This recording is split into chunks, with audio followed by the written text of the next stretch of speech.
Kidlat News Updates. Sa ating mga balita, dating Maguindanao Governor Zahid Ampatuan hinatulang guilty sa graft at malversation of public funds. Mahigit kalahating milyong pisong halaga ng pekeng luxury brand na samsam sa Cebu. 3 estudyante patay matapos tamaan ng kidlat sa Zamboanga del Sur. Ako po si Cesar Soriano, kasama ang buong puwersa ng Kidlat News Channel para ihatid ang nangungunang mga balita sa buong kapuluan. Ngayon, hinatulang guilty ng Sandigan Bayan si dating Maguindanao Governor Datu Zahid Ampatuan sa kasong graft at malversation of public funds. Sa 66 na pahinang desisyon, sinintensyahan ng Sandigan Bayan si Ampatuan ng indeterminate penalty of imprisonment mula 8 taon at 1 buwan hanggang 12 taon dahil sa paglabag nito sa Section 3E ng Republic Act No. 3019 o ang Anti-Graft and Corrupt Practices Act. Pinatawan din ng reklusyon perpetua at pinagmumulta ng 393 million pesos ang dating gobernador sa salang malversation of public funds sa ilalim ng Article 217 ng Revised Penal Code. Bilang restitution, pinagbabayad din ito ng parehong halaga sa gobyerno ng Pilipinas.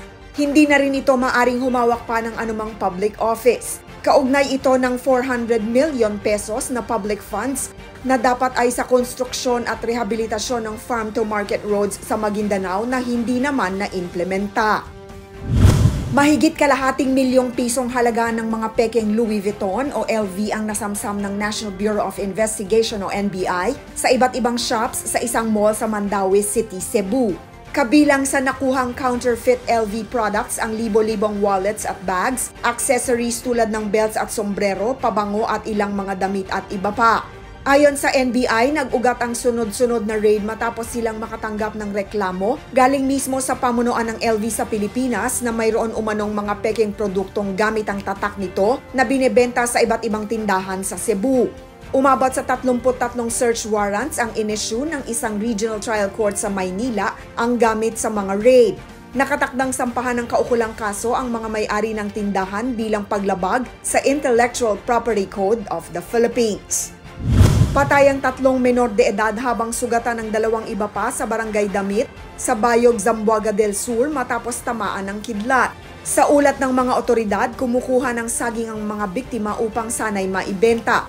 Gagamitin nila ang salapi para sa gastusin sa darating na intramurals sa kanilang paaralan. Ilang saglit lamang umambon sa bukid at biglang kumidlat ng malakas. Sa kasamaang palad, nasapol ng kidlat ang 5 biktima.